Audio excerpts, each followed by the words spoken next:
سلام بچه‌ها، چطورین؟ برگشتیم با قسمت دیگه از آموزش برنامه‌نویسی با فلاتر. در این قسمت قصد داریم که با پکیج لاتی آشنا بشیم. پس با ما همراه باشید که ببینیم چطور پیاده سازیش می‌کنیم.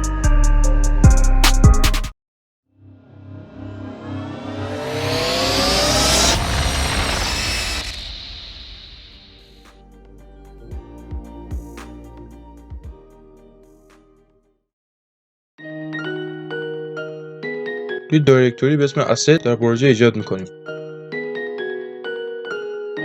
برای استفاده از لاتی ها به سایت latifiles.com مراجعه می‌کنیم. Artist music.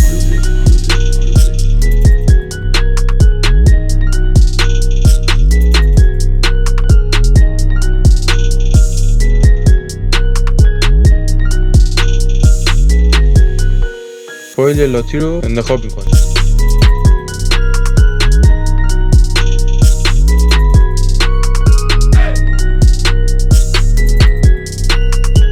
و در این بخش میتونید تغییرات در فایل لاتی رو ایجاد کنید. فایل لاتی رو با فرمت جیسون دانلود میکنیم.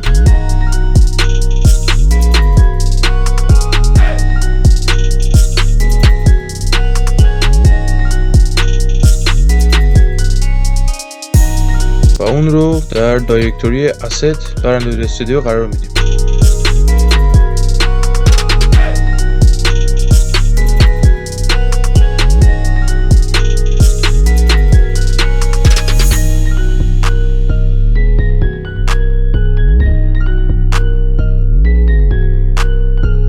و فایل رو به اندروید استودیو معرفی میکنیم.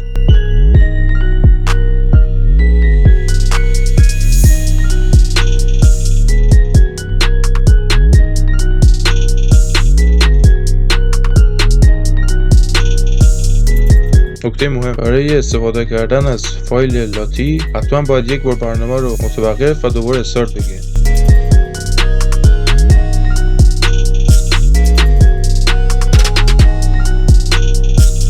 به سایت pub.dev میریم و کتابخونه لاتی رو اضافه میکنیم.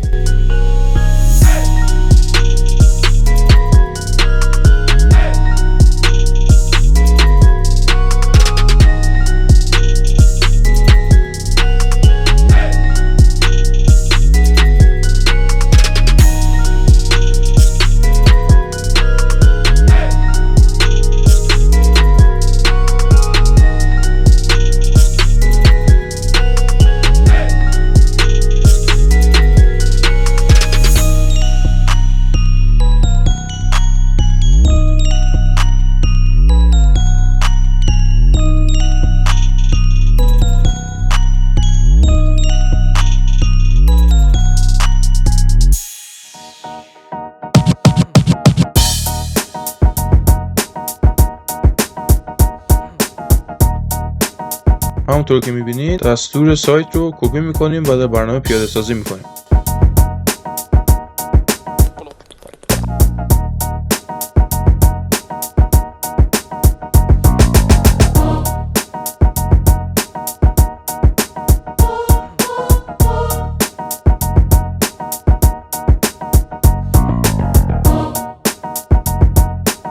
مشاهده میکنید که فایل لاتی به پروژه اضافه شد.